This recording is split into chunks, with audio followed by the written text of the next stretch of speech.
So over here in Outlook 365, we can see that I only have one email associated right now. And let's say what I want to do is I want to add in more accounts. In that case, I can go around and click on Add Account right here. Once you do that, the dialog box pops up, as you can see right here. And then what you need to do is you need to go around and click on Continue over here. Once you do that, it says to add your Gmail account to Outlook, we need to sync your emails. So I'm just going to click on Continue right here. Once you do that, what happens is that an Explorer window pops up. So here you can see that an Explorer window pops up right here, which says sign in to continue to Microsoft Apps and Services. So you need to sign into your Google account right here. So let me just go around and try again.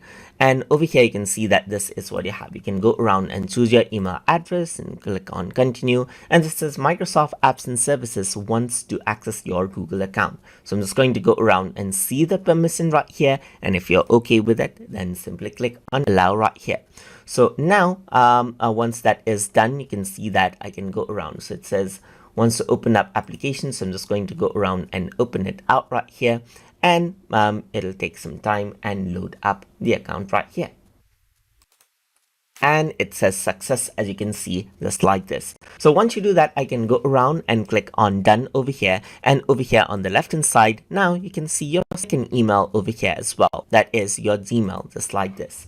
And that is how you can go around and add accounts, that is add more accounts inside of Microsoft Outlook. So if you guys learned something as always, and as always, please like, comment, share, and subscribe.